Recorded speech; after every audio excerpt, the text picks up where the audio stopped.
बरबुरी गुदि बर' थुनलाइ आफाद आरो बरबुरी दखरा एबसुनि सनाथि फोरबो फालिथाया जागायबाय।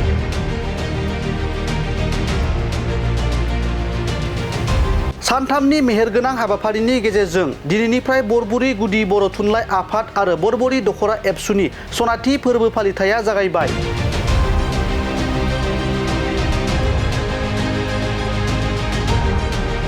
सनाथि फोरबो फालिथायनि गिबि साननि हाबाफारि बायदियै गाहाय हाबलांग्रा गेटखौ बेखेवनानै होयो 62 नं बरमा बियाबनि एमएलए भुपेन बर' बिथाङा।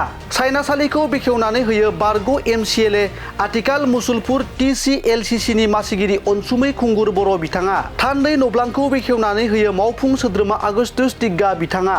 बे सनाथि फोरबो फालिथायाव गेलेनाय बादायलायनाय, थुनलाइयारि बादायलायनाय, दिन्थिगासे थुनफावथाय, बैसागो मेथाइजों जेवजा मोसानाय आरो गोदान मेथाइजों हारसिं मोसानाय बादायलायनाय आरो गुबुन गुबुन मेहेरगोनां हाबाफारिफोरा थागोन होननानै बानजाय आफादा मोनथिहोयो। आरो 4 जानुवारियाव गेवलां मेल। बे गेवलां मेलाव गाहाय आलासि महरै बाहागो लाफैगोन बर' थुनलाइ आफादनि नेहाथारि कामेस्वर बर', थांखिजानाय बुंथिगिरि महरै मिरु एबसुनि गाहाय नेहाथारि खनिन्द्र बसुमतारीजों लोगोसे गोबां माननि आलासिफोरा बाहागो लाफैगोन। बयनिसिमबो सिगां आं गोदान बोसोरनि गासैनिसिमबो आंनि सिबिनाय अननायखौ आंनिफ्राय आरो आंनि न'खरनिफ्राय बावग्रोनाय जाबाय।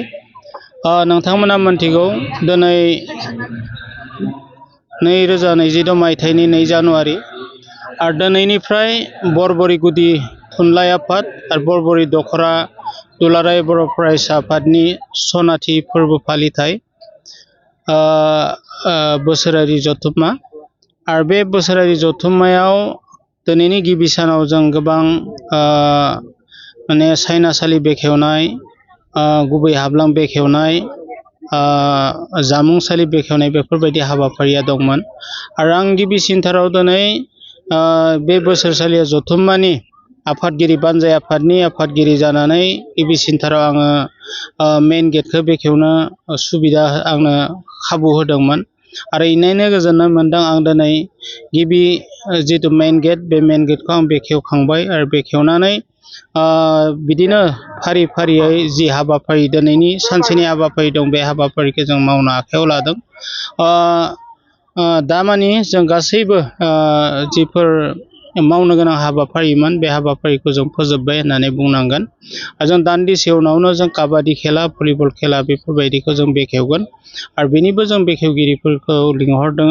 दा आं आसा फारिदों बरबुरी हालामनि गासैबो रायजो राजा आइ आफाफोरा दिनैनिफ्राय जाहाथे बे जि हाबाफारि बे हाबाफारिखौ मावफुंनायाव मदद आरो हेफाजाब होगोन।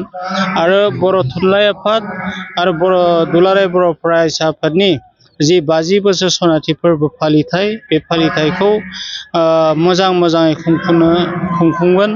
आरो आफा इसोराबो दिनैनिफ्राय जि सानथामनि हाबाफारिजों बे सनाथि फोरबोखौ फालिनो आखायाव लादों बेयाव मदद आरो हेफाजाब होगोन।